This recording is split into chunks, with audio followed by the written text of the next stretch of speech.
warahmatullahi wabarakatuh. Hari ini kita akan membahas terkait dengan struktur dan fungsi hewan. Jadi tujuan dari pertemuan hari ini adalah mahasiswa mampu menjelaskan secara ringkas karakteristik hewan, mampu menjelaskan secara ringkas struktur tubuh dan fungsinya dalam mekanisme yang terjadi dalam tubuh. Tapi pada hari ini kita akan membahas hanya beberapa mekanisme saja, karena struktur dan fungsi hewan ini kita akan bagi dua part. Jadi untuk pertemuan ke-10 ini, dan nanti ada struktur dan fungsi hewan tahap kedua. Oke, kita mulai yang pertama, bahwa struktur dan fungsi hewan kita akan lihat dari struktur itu ada karakteristik dari hewan, lalu desain tubuhnya, lalu sebenarnya fungsinya untuk apa saja dari hewan tersebut. Jadi hewan itu bisa masuk kategori manusia ya, karena manusia itu masuk ke dalam kingdom animalia, yaitu hewan juga. Jadi manusia juga di kategori hewan. Yang pertama ada sistem pencernaan, lalu ada sistem peredaran darah, lalu ada sistem respirasi, lalu ada sistem pertahanan, lalu ada sistem ekskresi. Jadi yang kita bahas ada 5 dari sistem dari total seluruh sistem yang ada di tubuh kita. Jadi ada banyak sistem di tubuh kita, tapi untuk saat ini kita akan membahas 5 sistem saja. Oke, yang pertama kita akan membahas tentang karakteristik hewan. Jadi hewan adalah organisme yang kita katakan sebagai hewan eukariot, karena memang pada dasarnya dia merupakan kingdom animalia yang tadi saya sebutkan di awal. Dia multiseluler, dia banyak selnya, jadi selnya lebih dari satu. Lalu dia bersifat diploid, lalu heterotrof. Heterotrof artinya tidak bisa membuat makanan sendiri, jadi artinya bergantung pada organisme lain. Salah satunya adalah tumbuhan. Lalu ada berkembang melalui tahap blastula, artinya ada perkembangan di sananya. Lalu ada umumnya berperilaku aktif dan bergerak. Jadi kalau dikatakan hewan yang karakteristik hewan yang sangat dominan itu adalah berperilaku aktif dan bergerak. Nah, seperti kalian kan selalu aktif dan bergerak. Seperti si Falti. Falti itu termasuk kategori, jadi tanpa perlu disebutkan dia sebagai apa, dia sudah dikatakan sebagai karakteristik dari hewan. Berperilaku aktif dan bergerak. Dari organisasinya kita bisa melihat bahwa hewan itu bisa dimulai dari sel, lalu naik ke jaringan, lalu ada ke organ, lalu ke sistem organ, lalu mencapai organisme. Jadi tubuh kita sekarang itu berasal dari sel dari awalnya. Seperti yang saya jelaskan pada pertemuan sebelumnya sebelum UTS, yaitu terkait dengan sel. Ini juga kalau kalian lihat di sini ada dari telur berkembang menjadi zigot lalu nanti akan ada tahapan pembelahan, yaitu nanti ada blastula, lalu ada grastula ya, lalu ada grastula ini terbentuklah endoderm, lapisan-lapisan untuk muncul larva, lalu jadi dewasa. Ini contohnya pada bintang laut ya, pada bintang laut seperti ini. Oke. Ini pada hewan, jadi sebenarnya tidak terlalu menarik pasti pada kalian, tetapi saya harus menjelaskan bahwa arsitektur tubuh dari hewan itu dia memiliki simetri tubuh. Simetrinya itu ada dibagi dua, ada simetri radial, lalu ada simetri bilateral. Simetri radial itu disebut juga dengan karakteristik, yaitu bagian tubuh tersusun menjulur dari pusat tubuh. Jadi bisa kalian lihat di sini contohnya pada anemon laut. Jadi bentuknya radial seperti ini. Jadi simetris ya radialnya. Lalu kalau simetris bilateral, ini kalau kalian lihat bilateral dibagi menjadi dua. Ya, kalau radial itu bisa dibagi menjadi 4. Simetri bilateral, bagian tubuh tersusun simetris kiri dan kanan, ya seperti ini. Nah, kalau pada manusia maksudnya simetris bilateral atau simetris radial. Ya, jadi kita masuknya simetris bilateral. Oke.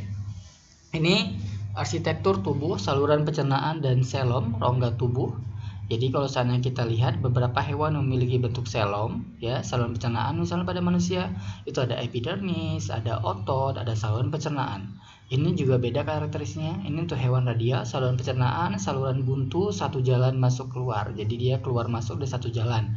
Lalu ada hewan bilateral ya. Jadi hewan bilateral itu saluran pencernaan dalam selom. Jadi nanti ada epidermis, lalu ada saluran pencernaan, ada pseudosol. Jadi ada rongga lagi ya. Yang C nanti kalian bisa lihat di sini ada saluran pencernaan, lalu ada selom itu rongganya, lalu ada peritoneum, ada lapisan lagi ya. Oke, kita lihat nanti apa pengertian dari selomata. Yang A ada aselomata ya.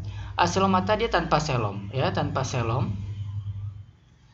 Lalu B pseudoselomata, selom tanpa peritoneum, tanpa lapisan. Jadi ada selom, lalu tanpa ada peritoneum ya. Lalu ada yang C, selomata, selom dengan peritoneum, lapisan atau biasanya epitel. Jadi ketika ada selom, ada rongga-rongganya ini, tapi nanti ada lapisan lagi, namanya lapisan dari peritoneum. Ini arsitektur tubuh masuk ke bagian sefalisasi, artinya diferensiasi ujung tubuh menjadi kepala yang merupakan tempat konsentrasi jaringan saraf dan organ sensorik. Jadi contohnya pada planaria ya, pada planaria itu dia terkonsentrasi semuanya bagian ujung tubuh menjadi kepala, bagian ini. Jadi karena dia badannya itu panjang melonjong seperti ini, tidak ada bentuk kepala dan kaki, sehingga ada bagian salah satu ujung yang dijadikan sebagai kepala. Sehingga di sana tempat terkonsentrasi semua jaringan saraf dan organ sensorik. Oke, di sini di tubuhnya itu ada bagian saluran pencernaan, ini saluran pencernaan, ini ada bagian tali saraf ya, yang kuning-kuning ini tali saraf. Nanti akan menyatu berpusat pada bagian ujung kepala, pada bagian ujung yang disebut menjadi kepala nantinya. Nanti di sana ada bintik mata. Nah, kalau ini dikatakan hewan ini, planaria ini masuk ke dalam simetri bilateral. Hewan ini, planaria, ini sering ditemukan pada daerah-daerah yang masih bersih, sungai yang masih bersih, menempel di bebatuan, karena hewan ini merupakan kategori hewan sebagai indikator suatu lingkungan itu masih bersih atau tidak, suatu perairan bersih atau tidak, itu dengan adanya ditemukan si planaria ini. Lalu ketika kita berbicara tentang arsitektur tubuh tadi, maka kita akan bicara tentang bagian-bagian tubuh yang berubah seiring dengan berkembangnya zaman, atau bisa disebut dengan adaptasi terhadap lingkungan yang baru. Yang pertama, hewan butuh oksigen dan sumber energi organik sehingga dia harus bertahan hidup. Karena apa? Karena untuk bertahan hidup, hewan itu membutuhkan oksigen mutlak. Secara otomatis hewan membutuhkan oksigen, lalu dia bertahan hidup. Lalu ketika arsitektur tubuh itu berubah juga karena mampu bergerak dalam bertahan hidup, karena ada lingkungan baru. Lalu lingkungan tersebut akan melakukan seleksi alam sehingga berperan penting dalam proses desain tubuh hewan sesuai fungsinya. Kalau kita lihat contohnya di sini adalah secara umum itu paruh burung seperti ini.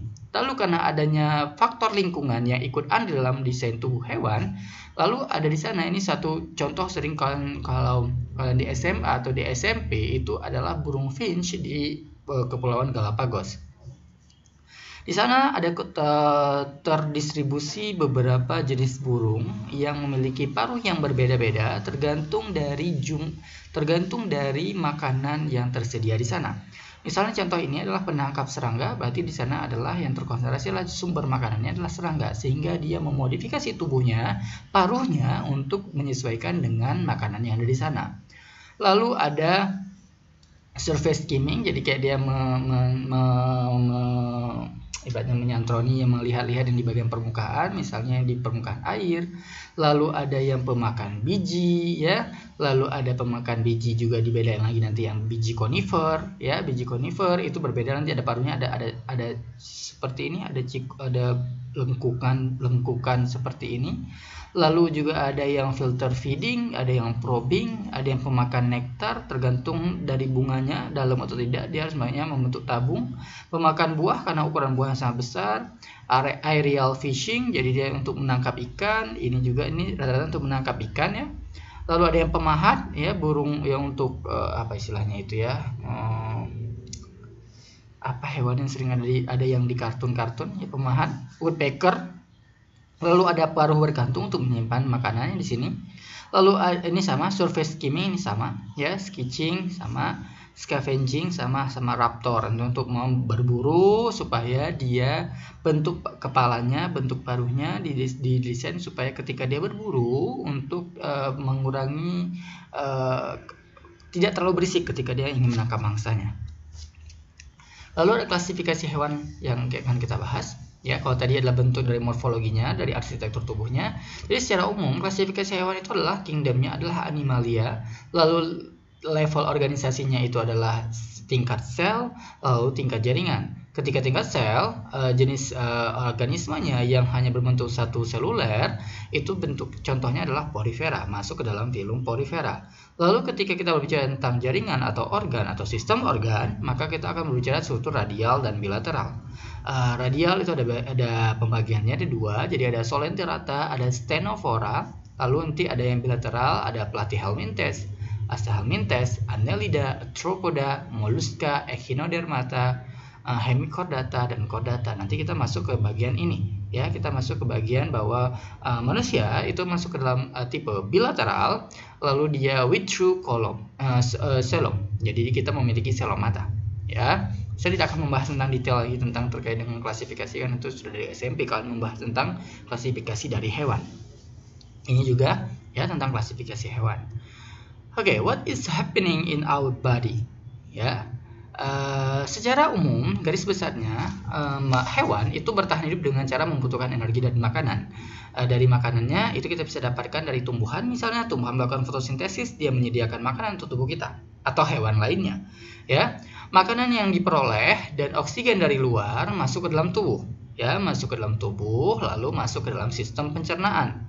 Dalam sistem pencernaan, makanan yang kita makan itu akan dibongkar atau dihancurkan makanan tadi, lalu menjadi molekul sederhana yang dibutuhkan dan tidak dibutuhkan oleh tubuh. Oke, yang dibutuhkan oleh tubuh itu lalu ditransfer bersama oksigen ke seluruh tubuh melalui sistem peredaran darah. Itu nanti masuk di bagian usus halus, yaitu nanti usus halus akan ada pembuluh darah di sana, lalu dia akan mengangkut molekul-molekul nutrisi yang hasil pemecahan dari sistem pencernaan tadi bersama oksigen akan dibawa ke seluruh tubuh melalui sistem peredaran darah. Sedangkan yang tidak digunakan itu akan menjadi sampah pada sisa pencernaan yang dikeluarkan secara defekasi atau bisa disebut dengan kita boker. Kita akan mengeluarkan sampah-sampah pada sisa yang sudah tidak digunakan lagi. Lalu yang sudah diedarkan makanan yang diedarkan bersama oksigen melalui sistem pembuluh darah, peredaran darah itu akan digunakan untuk proses pembentukan ATP, yaitu melakukan metabolisme dalam sistem respirasi tingkat sel. Lalu ada molekul yang tidak dibutuhkan diseleksi kembali serta dibuang melalui sistem ekskresi. Nanti kita kencing, kita berkeringat, nanti dikeluarkan melalui dari sana. Jadi tidak semuanya yang masuk ke sistem peredaran darah atau melalui dari usus halus melalui pembuluh darah bersama oksigen itu akan digunakan dalam sistem respirasi yang seperti saya jelaskan ketika proses metabolisme tingkat sel. Tapi ada bagian molekul yang tidak dibutuhkan diseleksi kembali serta dibuang melalui sistem ekskresi, melalui ginjal atau melalui kulit, yaitu keringat. Nah, apa kabar makanan ketika masuk ke dalam tubuh? Apakah langsung bisa otomatis itu bisa diambil atau langsung masuk ke sistem pencernaan? Ada beberapa part yang makanan dan oksigen yang masuk ke dalam tubuh itu masuk bersama benda atau zat organisme ancaman lainnya. Misalnya ada bakteri, ada mikroba di sana, ada virus, ada materi-materi alergen atau ada fungi di sana, spora-spora fungi itu akan diamankan oleh sistem pertahanan tubuh.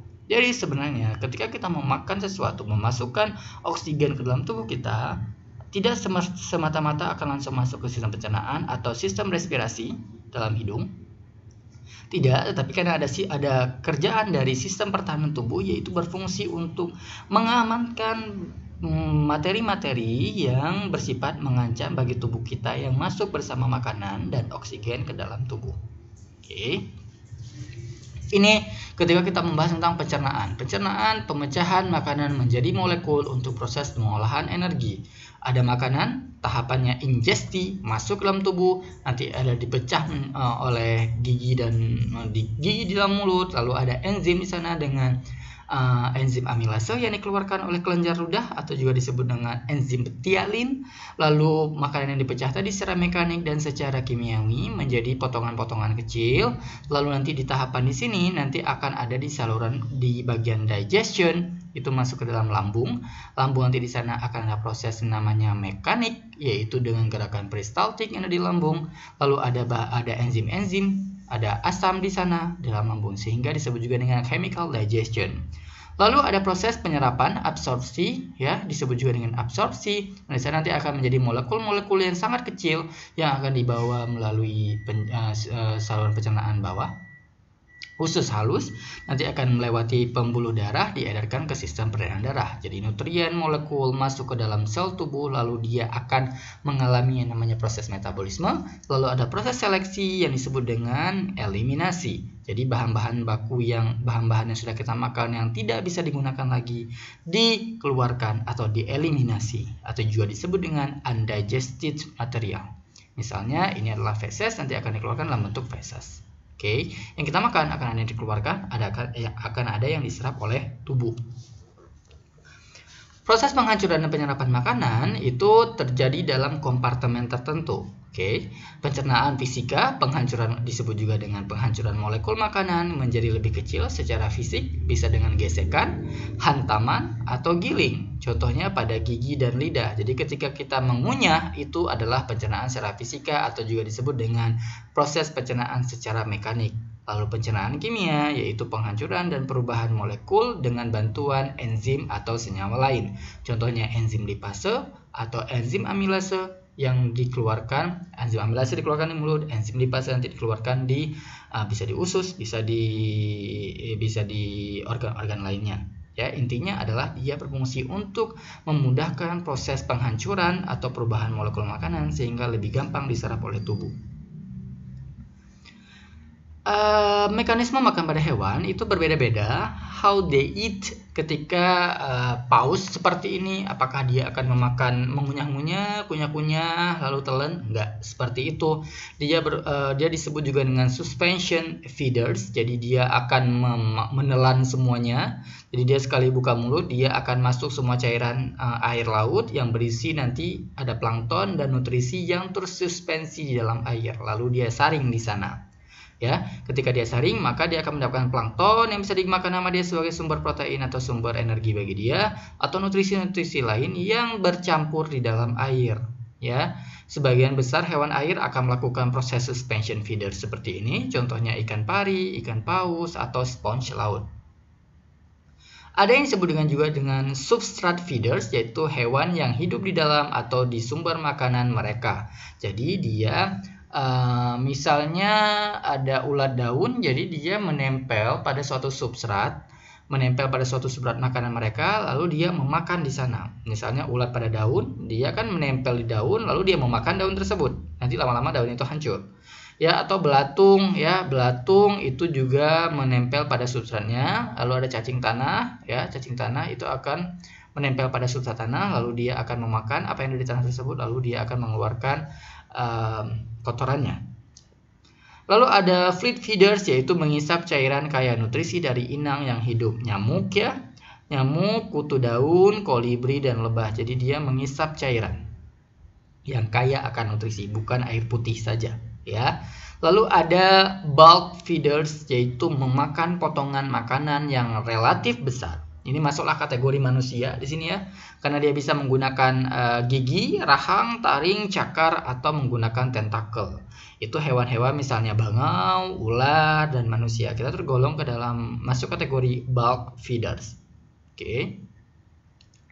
Lalu ada proses pencernaan makanan secara intraseluler. Jadi kita nanti sistem pencernaan itu bisa secara intraseluler, bisa ekstraseluler. Ketika intraseluler, partikel makanan ditelan oleh sel. Ini terjadi misalnya pada porifera, pada hydra, ya. Bukan hydra yang di Captain America, tapi ini hydra hewan hydra. Jadi partikel makanan ditelan oleh sel, ya, masuk ke dalam sel, terjadi pada hewan, lalu nanti dicerna secara enzim-enzim hidrolitik itu akan keluar melalui tingkat selnya. Ya, ini makanan masuk. Ini bukan burung juga sih yang masuk, ya. Jadi ada makanan yang masuk, lalu nanti akan dipecah secara intrasel. Jadi tidak ada rongga-rongga seperti sistem pencernaan lainnya, ya. Contohnya itu pada sponge atau hydra. Secara ekstraseluler, maka dia akan menghasilkan enzim-enzim hidrolitik yang dikeluarkan ke rongga pencernaan. Misalnya tadi di mulut, di lambung, ya, itu akan dikeluarkan enzim-enzim hidrolitik. Enzim-enzimnya misalnya seperti amilase dan lipase tadi, ya.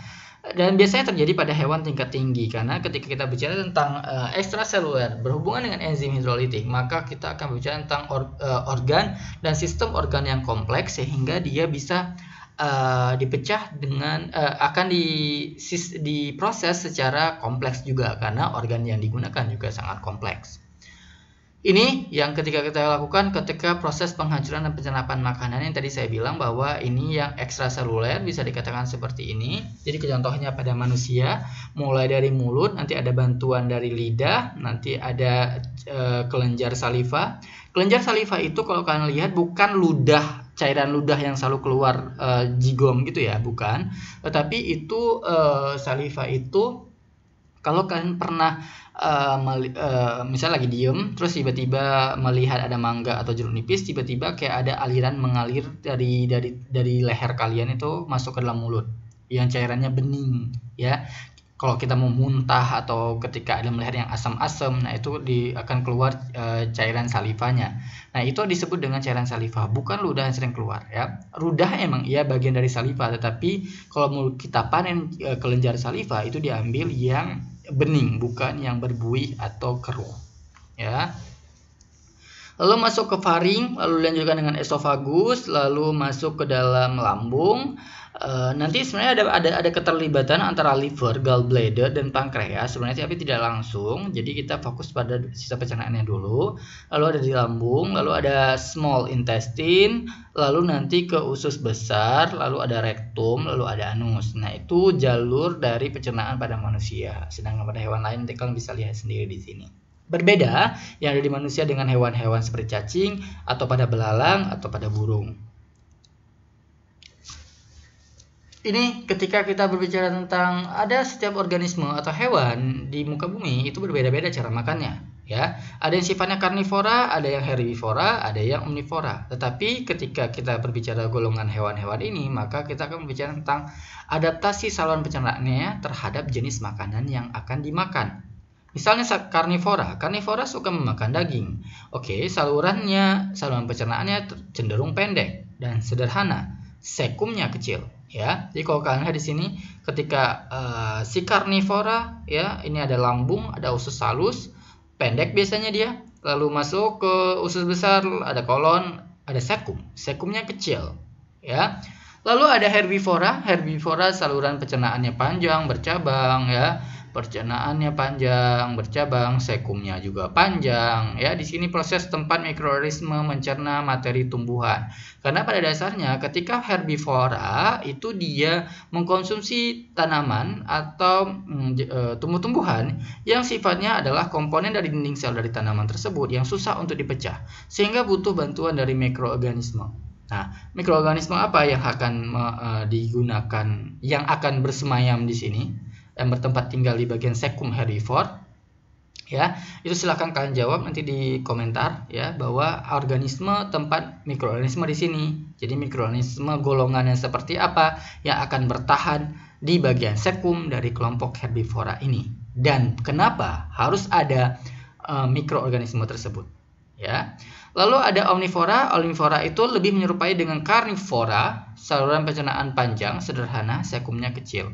Karena apa? Karena posisinya dia jadi perbedaan adaptasi ini berdasarkan dari sebenarnya antara herbivora dan karnivora. Jadi karena komposisi makan dari herbivora ini sehingga mendukung sekumnya panjang. Sedangkan pada karnivora dan omnivora cenderung sekumnya adalah kecil. Jadi sama sebenarnya karnivora dan omnivora. Jadi usus kita, saluran sistem pencernaan kita sama-sama seperti anjing atau rubah atau karnivora lainnya ya, itu sama.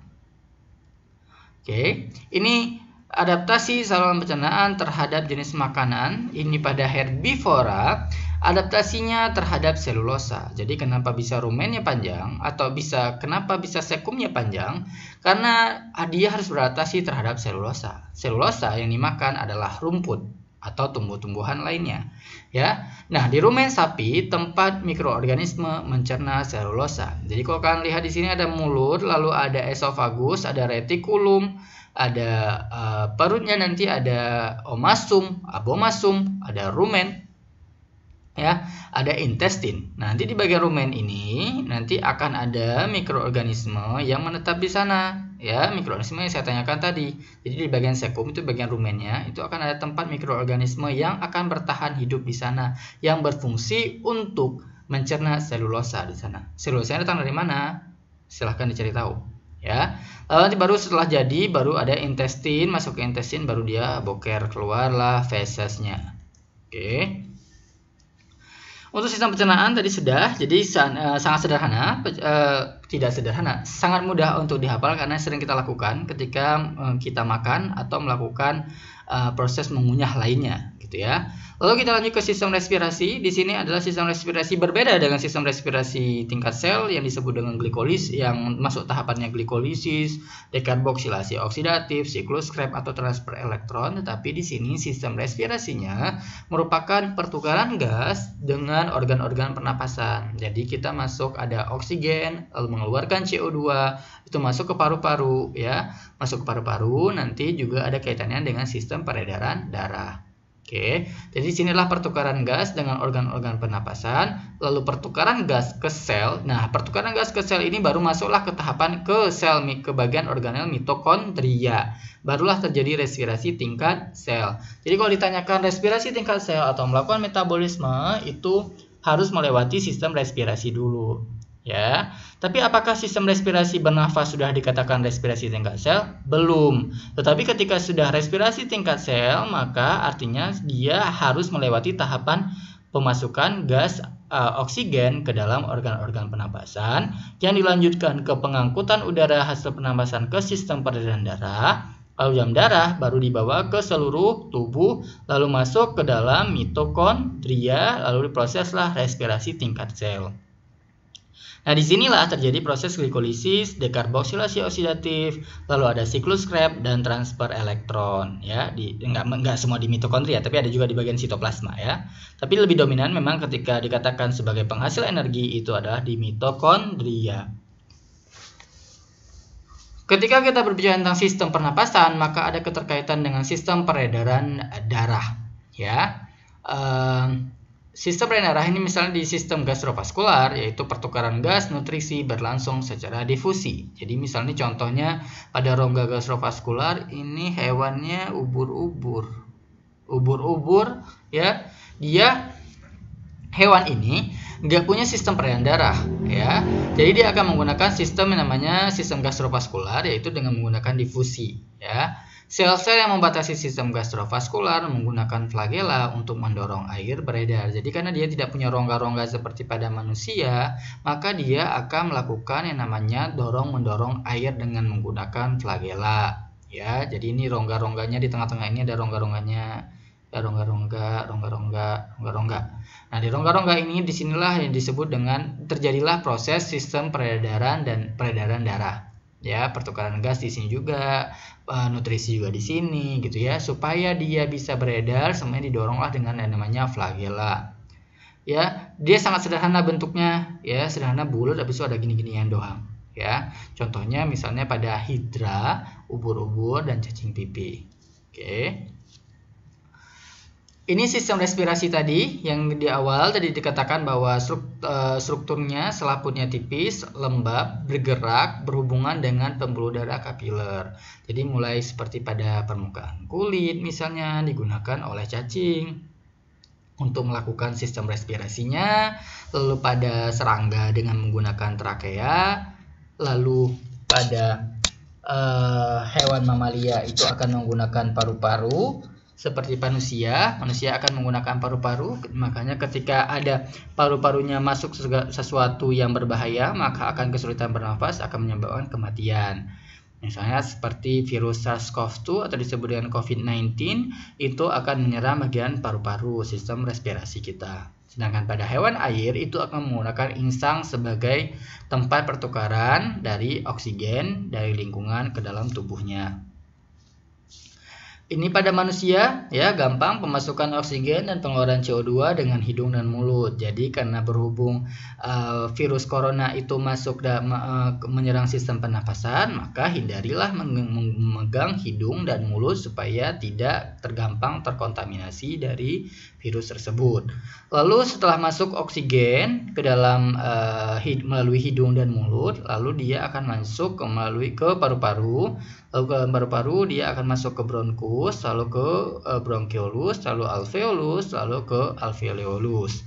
Nah, di sini prosesnya ya, di sini banyak pembuluh-pembuluh darah di bagian alveolinya. Sehingga ketika ada O2 masuk ke dalam tubuh, maka bisa dibawa ke seluruh tubuh karena ada pembuluh darah di sini. Jadi beredar oksigennya dengan melalui darah yang ada di pembuluh darah, sehingga setelah ini baru masuk ke tingkat respirasi seluler. Ini ketika kita berbicara tentang sistem respirasi, sel pada jaringan akan menghasilkan CO2, jadi nanti cairan antar sel CO2, lalu nanti ada plasma darah, nanti diproses di sini, sel darah merah, lalu hemoglobin mengambil CO2 dan H+, lalu nanti ada bikarbonat di sini, lalu hemoglobin akan melepas CO2 dan H2O, lalu keluar CO2. Jadi sebenarnya proses pengambilan O2 itu akan diproses kembali, dipecah, nanti akan menghasilkan CO2. Jadi ketika kita masuk O2, nanti akan ada CO2 yang dilepaskan ke luar sel. Bisa nanti melalui hidung kembali atau melalui mulut. Ini sistem peredaran darah, distribusi gas dan zat masuk kategorinya, mengatur keseimbangan tubuh, lalu membantu pengaturan suhu tubuh. Jadi kenapa kita harus ada sistem peredaran darah? Karena di sini merupakan proses distribusi dan pertukaran zat ke seluruh jaringan dan sel. Dan di sini juga ketika sistem peredaran darah kita normal, maka kita dapat mengatur keseimbangan tubuh dengan baik. Sehingga beberapa peneliti mengatakan bahwa untuk menjaga tubuh kita dalam keadaan selalu sehat, healthy, maka kita harus mengatur keseimbangan tubuh kita, baik itu pH maupun yang lainnya. Jadi harus setimbang, ya, tidak boleh terlalu berlebihan. Oke, ini sistem sirkulasi terbuka dan tertutup. Ketika kita berbicara tentang sistem sirkulasi, berarti peredaran darah, maka kita akan berbicara tentang jantung, darah, dan pembuluh darah. Oke, sistem yang pertama kita akan berbicara tentang sistem peredaran darah terbuka.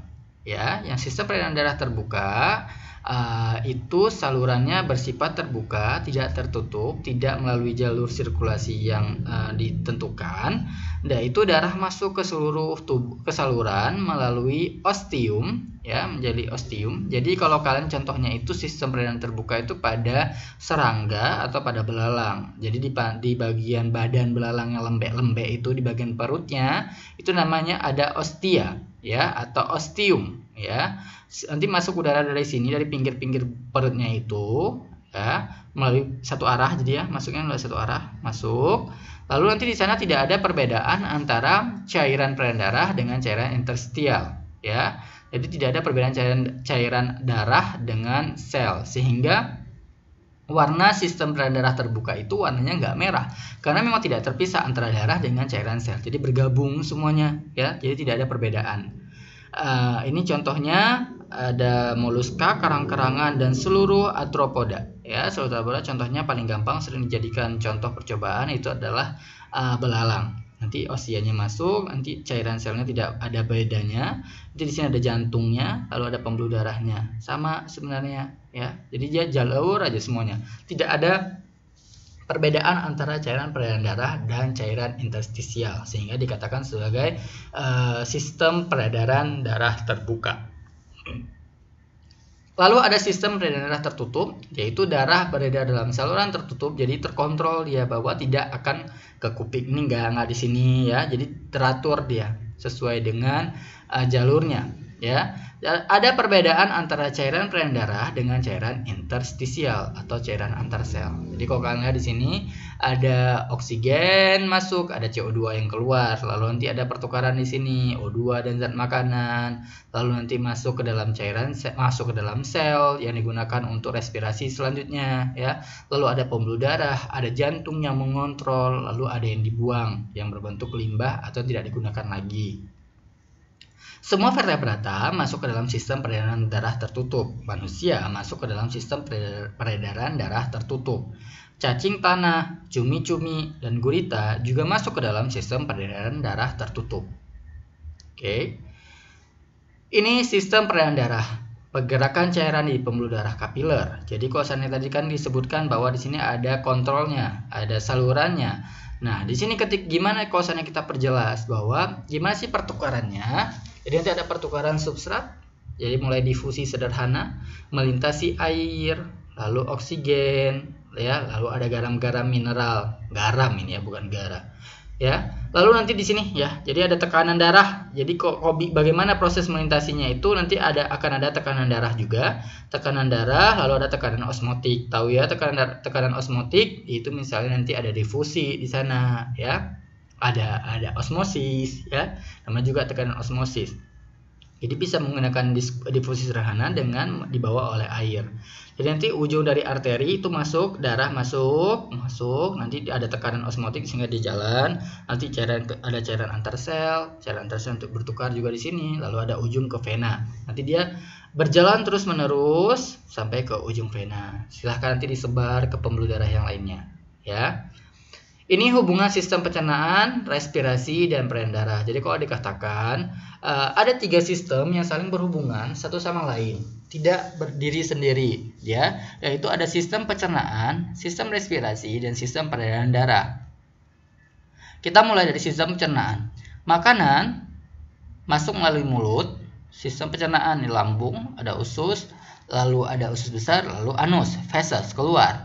Di bagian usus halus itu akan ada pembuluh darah di sana. Seperti saya bilang tadi bahwa nutrisi dan oksigen dibawa melalui darah yang ada di pembuluh darah lalu masuk ke sistem peredaran darah di sini, ya. Lalu bagian-bagian yang tidak digunakan lagi diseleksi kembali lalu dibuang melalui sistem ekskretori yang disebut juga nanti dikeluarkan melalui melalui uretra dalam bentuk urin. Oke, nah di bagian peredaran darah nanti akan ada yang terjadinya proses pertukaran antara oksigen dengan CO2. Jadi ada oksigen yang masuk dibawa melalui pembuluh darah bersama makanan-makanan hasil dari pencernaan tadi dibawa beredar melalui sistem peredaran darah atau juga disebut dengan sistem sirkulasi. Nanti ada CO2 yang keluar. Nah di sini proses sistem respirasi yang berjalan. Jadi sebenarnya sistem respirasi tidak berlangsung secara secara langsung ya, maksudnya bukan secara bypass, tetapi dia di sini adalah sistem respirasi berfungsi sebagai dalam proses menyuplai oksigen sehingga nutrisi itu bisa beredar bersama di peredaran darah, ya. Lalu nanti akan ada cairan interstisial di sini di tingkat sel ketika proses sistem respirasi berjalan, ada oksigen di sana, maka sistem sirkulasi akan beredar di sini.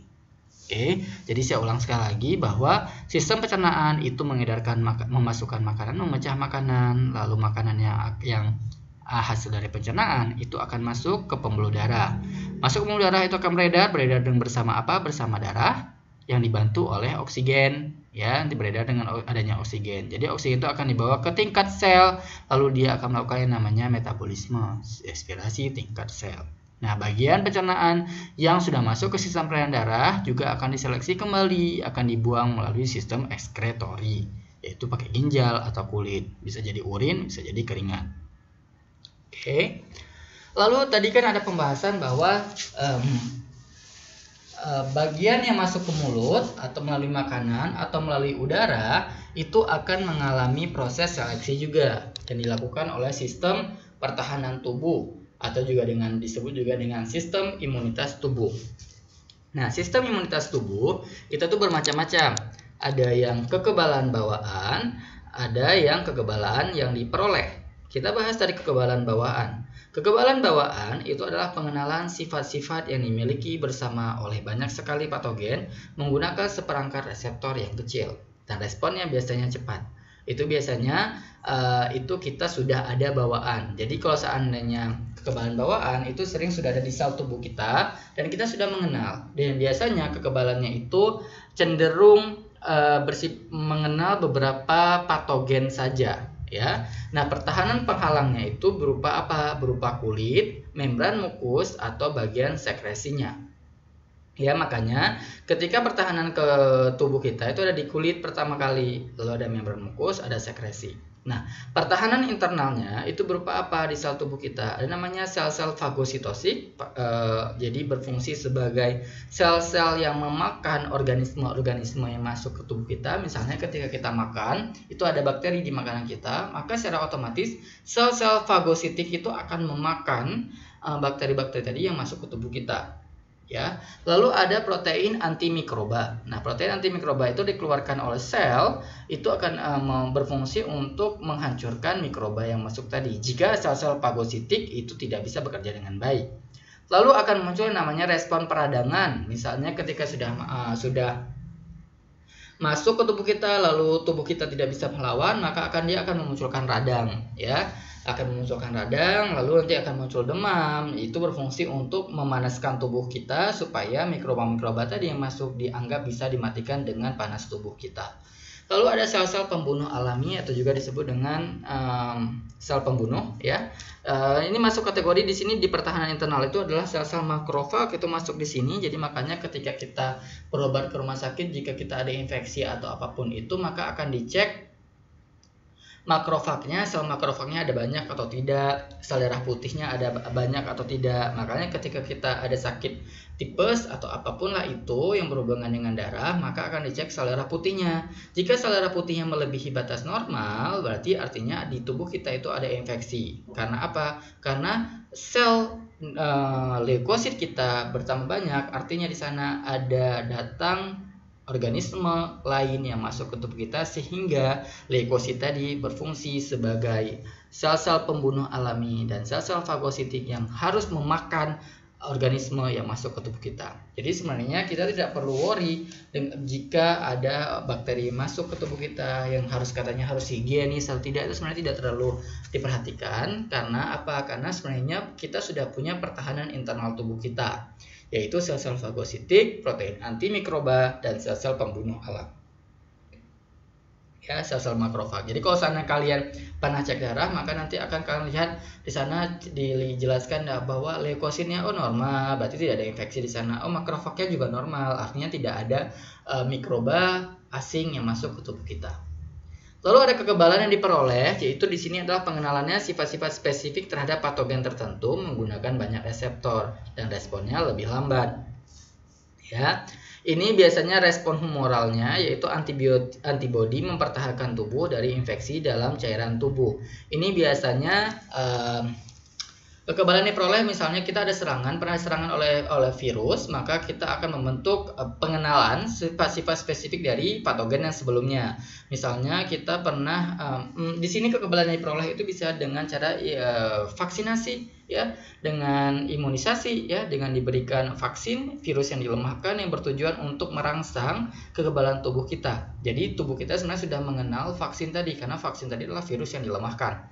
Jadi virus yang dilemahkan tadi dimasukkan ke tubuh kita, sehingga sel tubuh kita itu sudah mengenal reseptor-reseptor tempat penempelan virus terhadap sel tubuh kita. Sehingga secara otomatis antibodi kita itu akan terbentuk untuk mempertahankan tubuh kita dari infeksi dalam cairan tubuh yang disebabkan oleh adanya virus yang masuk. Ya. Dan biasanya responnya lebih lambat dibandingkan dengan kekebalan bawaan. Oke. Nah, responnya diperantarai oleh sel limfosit sitotoksik yang berfungsi untuk mempertahankan tubuh dari infeksi dalam sel tubuh.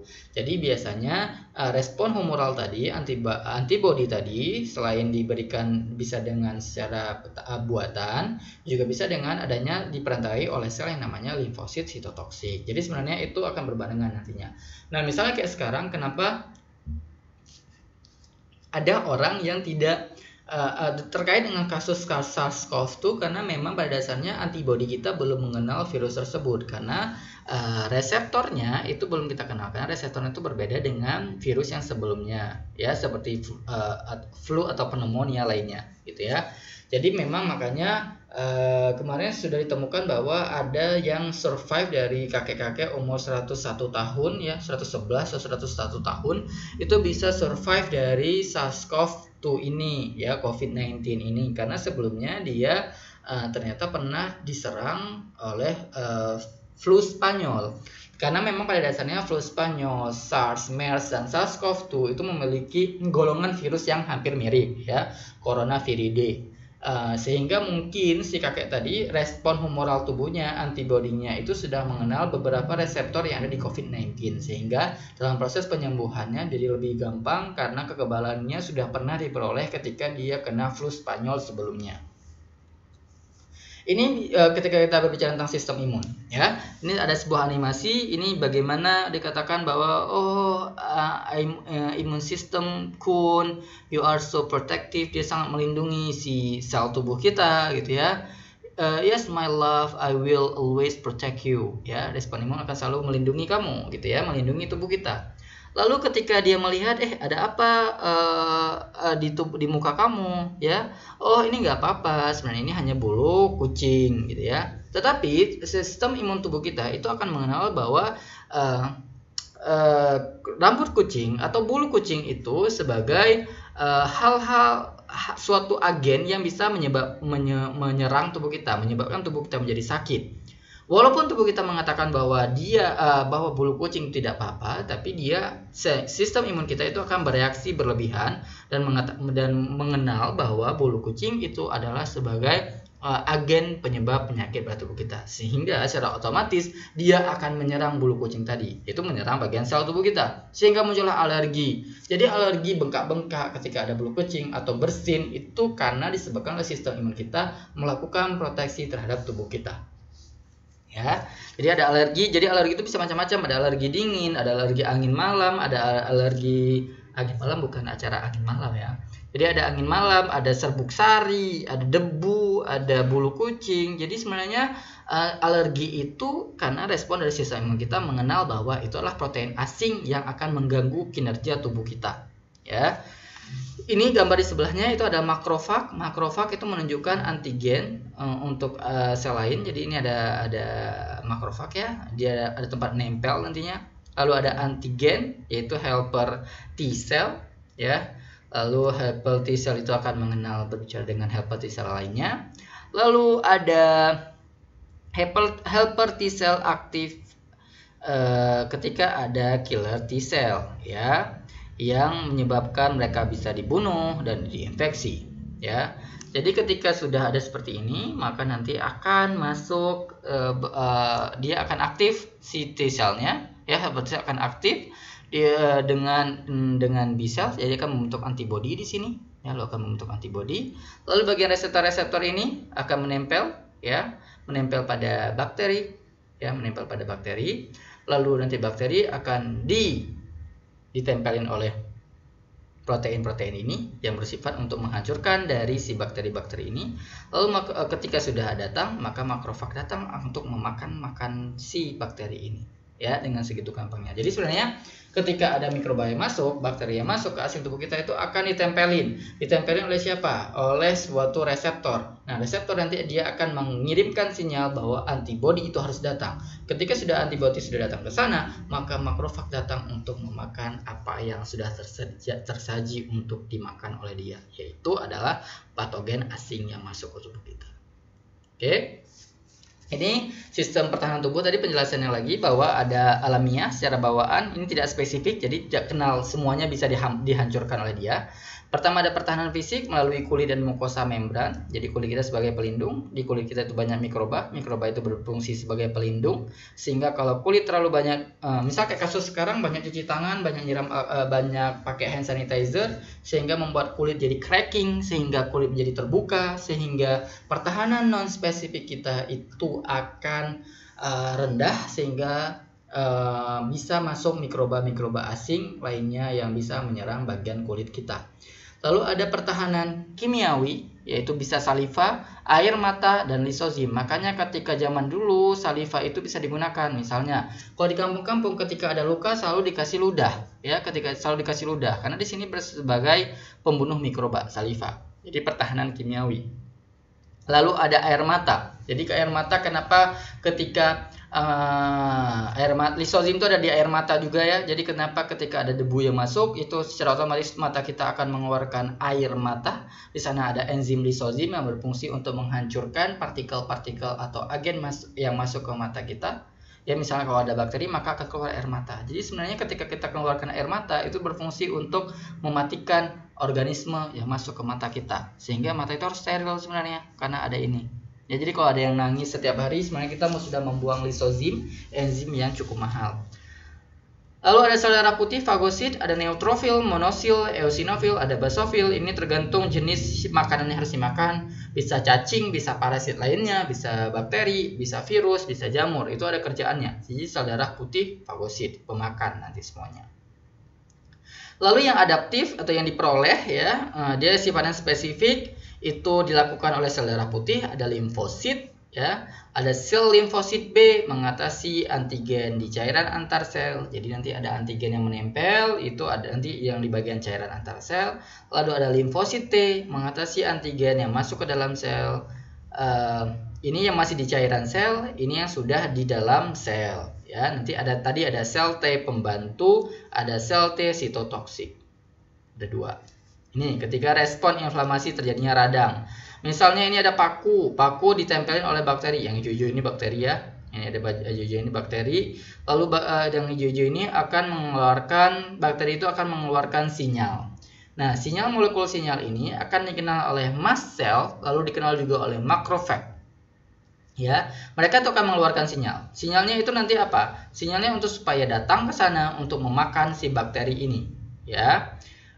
Sel rusak, jadi sel rusak ini akan melepaskan sinyal kimiawi, lalu pembuluh darah berdilatasi dan mudah bocor, jadi mengembang dan mudah bocor, lalu darah melembes luka, jadi keluarlah luka. Oke, nah ketika sudah keluar luka ini, sinyal-sinyal ini yang keluar-keluar ini dari nanti datang makrofag, datang mast cell, lalu datang nanti si bagian neutrofil ini, jadi bagian sel fagosit, neutrofil, monosil si makrofag ini itu akan datang ke tempat terjadinya luka tadi karena ada sinyal yang dikeluarkan oleh sel rusak. Jadi ketika ada kena paku, luka, nah sebenarnya ketika luka itu dia memberikan informasi ke dalam sel-sel tubuh dia bahwa oh sekarang datanglah ke tempat gua karena gua lagi ada serangan di tubuh gua gitu ya. Nanti di sana ada makrofag, ada neutrofil yang berfungsi untuk menelan semua bakteri-bakteri ini ya. Nanti neutrofil datang, nanti dia bergerak tuh banyak mulai dari kapiler darah tuh bisa masuk ke dalam neutrofilnya datang ke sini, gigitin semuanya, dimakannya semuanya bakteri-bakteri yang hijau-hijau ini. Ya, lalu terjadilah proses fagositosis. Jadi ini kalau kalian bisa lihat, ya, ini bagian dari si neutrofilnya, lanjut bagian ada makrofagnya, nanti dimakan, ditelan sama dia, dihancurkan. Namanya proses fagositosis. Ini sistem pertahanan tadi yang limfosit ya, membentuk kekebalan tubuh yang dipicu oleh antigen. Ada senyawa asing yang masuk, bisa terjadi apa? Antigennya itu bisa molekul permukaan virus, misalnya COVID-19 ya, ada cabang-cabangnya, ada tangkai-tangkainya itu yang kayak jamur. Nah, itu adalah disebut dengan antigen. Lalu ada bakteria, ada sel kanker, lalu ada serbuk sari, ada debu atau rambut kecing tadi ya. Itu disebut juga sebagai antigen atau juga disebut sebagai senyawa asing. Nah, senyawa asing ini yang akan memicu nanti pembentukan antibodi di tubuh kita. Jadi kalau ada suatu bagian-bagian ini yang masuk ke tubuh kita, itu yang berfungsi untuk memacu pembentukan antibodi. Nah, ketika antibodi spesifik itu muncul, itu antibodinya itu spesifik untuk antigen tertentu. Jadi nggak semuanya antibodi sel kanker itu akan nempel. Antigen sel kanker itu akan membentuk antibodi serbuk sari, enggak. Jadi dia harus spesifik. Jadi antigen ini akan membentuk antibodi yang spesifik juga. Jadi misalnya untuk virus maka antibodi virus. Kalau bakteri antibodi untuk bakteri. Kalau sel kanker juga antibodinya sel kanker. Enggak randomly gitu ya. Nah, kalau nanti antibodinya itu ada limfosit sel B, ada limfosit sel T. Nah, itu nanti bisa penghasilnya itu di bagian bone marrow sel B, sama-sama sel B, itu biasanya di bagian sumsum tulang. Jadi kalau sana kita ada kena, misalnya kalau dulu kan kalau leukemia itu kan selalu cangkok sumsum tulang belakang, karena sumsum tulang belakang itu yang berfungsi untuk menghasilkan limfosit sel B ya, yang berfungsi sebagai antibodi untuk mungkin sel kanker bagi si penderita leukemianya. Lalu ketika pendewasaannya, jadi ini kan indukannya ya, asal muasalnya. Pendewasaannya kalau untuk limfosit sel B tetap di bone marrow-nya, tetap di sel B, sedangkan di limfosit sel T pindah dari bone marrow pindah ke thymus sel T. Makanya nanti ketika ada sesuatu tubuh kita yang bisa ada pembengkakan di bagian leher atau di bagian selangkangan atau di bagian ketiak, itu ada indikasi bahwa terjadinya ada masuk antigen senyawa asing yang masuk ke tubuh kita. Ya, nah antigennya untuk limfosit sel B dia di bagian cairan antar sel, dia mempertahankan diri di bagian antar sel, sedangkan limfosit sel T bagian dalam sel. Artinya limfosit sel T itu akan bekerja jika si antigennya itu sudah masuk ke dalam sel. Kalau masih di cairan antar sel maka bekerja dari si limfosit sel B. Nah disebut juga limfosit sel B sebagai kekebalan humoral, sedangkan limfosit sel T kekebalan selular karena memang sudah masuk ke dalam sel. Ini sistem limfatiknya bisa kita temukan di bagian tonsil, bengkak di sini, di bagian nodus leher ya. Makanya kalau kecapean itu ada pembengkakan di bagian leher. Lalu ada bagian timus, ada bagian limfa, sekum. Lalu sekum ini bagian tadi yang saya sebutkan bahwa yang dipotong usus buntu ya. Nanti ada usus buntu. Lalu ada makanya usus buntu juga masuk ke dalam kategori sistem imun tubuh kita. Jika kalau seandainya kalian sudah pernah operasi usus buntu, maka salah satu sistem pertahanan tubuh kalian sudah hilang. Lalu ada pembuluh limfatik di bagian paha, makanya nanti kalau ada pembengkakan di bagian selangkangan. Lalu ada di bagian sumsum tulang, tadi ada karena si limfosit B itu kan indukannya di bagian sumsum tulang. Oke, ini lanjutan tadi saja ya. Ada respon primer, ada antigen, ada reseptor antigen, ini misalnya yang masuk ke tubuh kita ya. Lalu sel tumbuh membelah dan berdiferensiasi, lalu dia akan klon sel. Ini sel B memori mengenal ini bahwa ini ternyata ini yang antigen yang harus dikenal. Jadi sebenarnya proses pengenalan dari si tubuh kita, respon tubuh kita. Makanya ini secara disimpulkan bahwa ketika ada antigen yang masuk pertama kali, ada protein asing yang masuk atau organisme asing yang masuk ke tubuh kita, itu akan dikenal oleh sel B memori bahwa bentuknya seperti ini. Jadi gua harus hancurkan.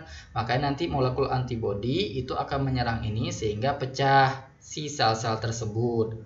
Tetapi nanti ketika akan terjadi serangan kedua atau juga disebut dengan akan muncul respon sekunder. Jadi nanti sel ini akan serang lagi. Misalnya pertama kena COVID-19.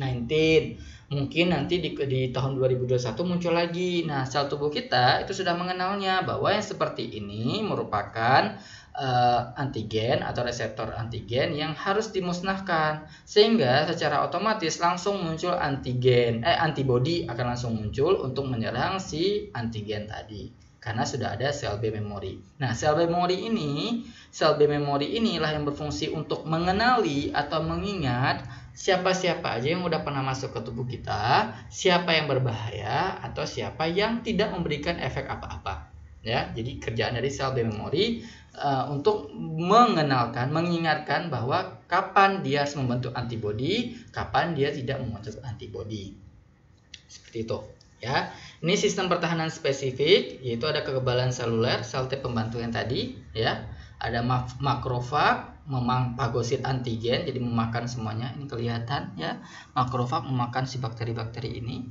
Lalu antigen yang hancur dibawa oleh protein ke permukaan sel makrofag. Ini kalau kalian lihat antigennya masuk sel makrofag, ini sel makrofag ya. Dihancurkan antigennya. Lalu antigennya itu dibawa ke permukaan ya. Lalu di permukaan itu akan dikenal oleh sel T pembantu untuk mengenali APC tadi untuk dibuang dan dikeluarkan. Oke. Ini tadi reaksi alergen. Pertama kali tubuh terkena alergen, ada serbuk sari dari tanaman, ya, dikenal sebagai antigen. Sel B mengenalnya, lalu sel B membentuk antibodi, lalu muncul histamin. Lalu nanti histamin itu nanti kan dilatasi pelebaran pembuluh darah sehingga nanti bengkak-bengkak tubuhnya, ya. Jadi karena antibodi berikatan dengan sel mas. Ya, lalu gejala alergi muncul pada saat terkena alergen berikutnya. Jadi langsung dikenal terus-menerus bahwa ketika tepung sari berikatan dengan antibodi, maka histamin langsung otomatis dikeluarkan. Orang makan udang bengkak, orang makan seafood bengkak, mencium ada aroma, ada debu-debu, dia akan langsung bersin-bersin. Nah, itu karena ada alergi reaksi terhadap antigen dengan mekanisme yang seperti ini. Oke, ini sistem ekskresi. Ini sistem ekskresi ya, proses pembuangan ya, osmoregulasi, yaitu menjaga kestabilan ion dan air di dalam tubuh ya, metanefridia pada cacing tanah, hidup panjang ya. Ini sebenarnya dengan pakai ginjal ya, organ ekskresi. Ada filtrasi, ada reabsorpsi, ada sekresi dan ada ekskresi. Oke. Ini ketika proses filtrasi utama ekskresi dari ginjal. Jadi ada filtrasi dilanjutkan dengan proses reabsorpsi. Jadi ketika filtrasi itu kan nyaring air dan molekul kecil disaring dari darah ke dalam glomerulus, lalu diserap kembali. Jadi yang berguna tadi diserap kembali ke dalam darah. Lalu dilanjutkan proses sekresi, ion-ion yang berlebihan dan juga obat dan senyawa beracun disekresikan ke filtrat, ya, disekresikan kembali. Nah, lalu ada proses ekresi. Nah, filtrat tadi, hasil filtrasi, reabsorpsi, dan sekresi dikeluarkan dari ginjal ke kandung kemih. Jadi prinsipnya adalah ketika proses di ginjal tadi, yang berlebihan, yang dianggap beracun, itu akan dikeluarkan melalui proses ekskresi. Ya, tapi ada tahapannya, ada filtrasi, reabsorpsi, dan sekresi. Sehingga ketika ada di bagian ginjal tubuh kita yang bagian filtrasinya hilang, rusak, itu maka sudah bermasalah ginjalnya. Makanya nanti harus cuci ginjal, ya, cuci darah. Ya, ini cuci darah, ada dialisis, ya, jika ginjal rusak dilakukan cuci darah. Artinya dia nanti memisahkan, karena prosesnya kan tadi di filtrasinya itu kan tidak bisa memisahkan, tidak bisa disaring. Maka harus dikasih proses yang menggantikan proses filtrasi tadi, ya. Lalu ekskresi ini berfungsi untuk mengatur suhu, ya, mengatur suhu tubuh, lingkungan dalam dan lingkungan luar. Jadi suhu tubuh kita itu seharusnya kan harus dalam keadaan seimbang. Jadi harus homeostasis. Jadi dia jika terlalu panas nanti maka dia akan mendinginkan tubuh kita. Jika terlalu dingin maka dia akan menghangatkan. Itu sebagai sistem pengendali yang ada di tubuh kita, ya. Jadi ketika pengaturan suhu, misalnya ketika kita mulai dari sini, ya. Ketika suhu meningkat di atas normal, maka otak kita akan teraktivasi. Di bagian termostat akan teraktivasi, akan melakukan mekanisme pendinginan, ya. Lalu dia akan melebarkan di pembuluh darah itu, dia akan membesar, lalu mengeluarkan panas keluar tubuh, lalu akan muncul namanya kelenjar keringat yang mensekresikan keringat yang berfungsi untuk mendinginkan tubuh, sehingga secara otomatis suhu tubuh kita turun. Jadi sebenarnya prosedur ketika ada panas kita mengeluarkan keringat itu adalah salah satu cara untuk menurunkan suhu. Oke, ketika suhu turun maka termostat akan menghentikan proses mekanisme pendinginannya. Nah, itu dikatakan sebagai proses homeostasis. Nah, karena suhu tubuh kita itu berkisar antara 36 sampai 38. Ya, jika lebih dari situ maka tubuh kita bisa dikatakan sudah masuk kategori demam. Berarti misalnya kayak pemeriksaan COVID-19 kalau di atas 38 maka harus dicurigai, gitu, ya. Nah, ketika suhu tubuh turun di bawah bagian batas normal, maka termostat itu akan mengaktifasi mekanisme pemanasan sehingga pembuluh darah di permukaan kulit menyempit, sehingga meminimalkan pengeluaran panas. Jadi nggak akan keluar keringat, tetapi otot rangka akan berkontraksi menghasilkan panas sehingga suhu meningkat kembali. Jadi sebenarnya tubuh kita itu tidak boleh terlalu panas, tidak boleh terlalu dingin, ya. Jadi kisaran 36 sampai 38. Jika terlalu dingin maka akan secara otomatis termostat yang ada di otak itu akan mengaktifasi mekanisme pemanasan. Maka otot rangka kita akan berkontraksi menghasilkan panas. Oke, untuk pertemuan struktur dan fungsi hewan sampai di sini. Jika kalian ada pertanyaan atau tidak mengerti, silahkan ditanyakan di bagian kolom komentar. Oke, pertemuan hari ini saya akhiri. Assalamualaikum warahmatullahi wabarakatuh.